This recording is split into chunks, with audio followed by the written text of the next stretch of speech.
12 जून 2025।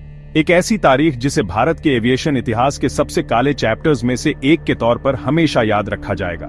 Air India की flight AI-157, एक Boeing 787 dream liner, Ahmedabad से लंदन गैटविक के लिए उड़ी थी। प्लेन के हवा में आते ही हादसा हो गया। इस दिल दहला देने वाली ट्रेजेडी की वजह क्या थी? क्या यह कोई टेक्निकल खराबी थी या इंसानी गलती? मैं आपको सब कुछ स्टेप बाय स्टेप बताता हूं। तो दोपहर 8:31 पर एयर इंडिया की यह फ्लाइट AE-158 अहमदाबाद एयरपोर्ट से उड़ी, जिसमें 243 लोग थे, 230 पैसेंजर्स जिनमें बच्चे और इन्फेंट भी शामिल थे और 12 क्रू मेंबर्स। लेकिन कुछ ही मिनटों में चीजें बहुत गलत होने लगी। ऊपर चढ़ने के बजाय एयरक्राफ्ट ने स्पीड और बैलेंस खो दिया। सिर्फ 625 फीट की ऊंचाई पर प्लेन कंट्रोल से बाहर हो गया और सीधे अहमदाबाद के मेघानी नगर इलाके में BJ मेडिकल कॉलेज के हॉस्टल में क्रैश हो गया। कुछ ही सेकंड में पूरा इलाका आग और धुएं से भर गया। CCTV कैमरों में प्लेन को खतरनाक तरीके से नीचे उड़ते हुए देखा गया, जिसके बाद एक बड़ा एक्सप्लोजन हुआ। यह सिर्फ एक एयर क्रैश नहीं था, यह शहर के लिए भी एक बड़ी डिजास्टर बन गया।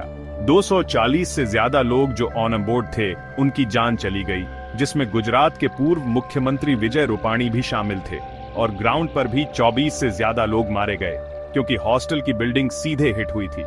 अविश्वसनीय रूप से क्रैश में सिर्फ एक सर्वाइवर था, विश्वास कुमार रमेश, जो भारतीय मूल के ब्रिटिश नागरिक थे और सीट 11A पर बैठे थे। उनका फिलहाल मामूली चोटों का इलाज चल रहा है। रेस्क्यू ऑपरेशन तुरंत शुरू किए गए। NDRF की टीम, फायर ब्रिगेड्स, यहां तक कि आर्मी भी शामिल हो गई, लेकिन तब तक डैमेज हो चुका था।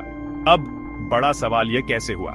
शुरुआती इन्वेस्टिगेशन एक संभावित टेक्निकल गलती की ओर इशारा करती है। डेटा से पता चलता है कि टेकोनफ के बाद भी लैंडिंग गियर नीचे था और फ्लैप्स ऊपर थे। ये दोनों चीजें प्लेन के लिए ऊपर चढ़ना लगभग नामुमकिन बना देती। तो क्या यह कोई मैकेनिकल फेलियर था या पायलट की गलती?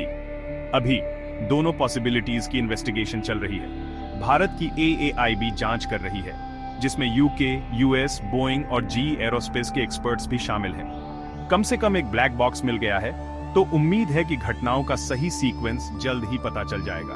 अथॉरिटीज का रिस्पांस तेज रहा है। प्रधानमंत्री मोदी ने खुद क्रैश साइट और घायल सर्वाइवर से मुलाकात की।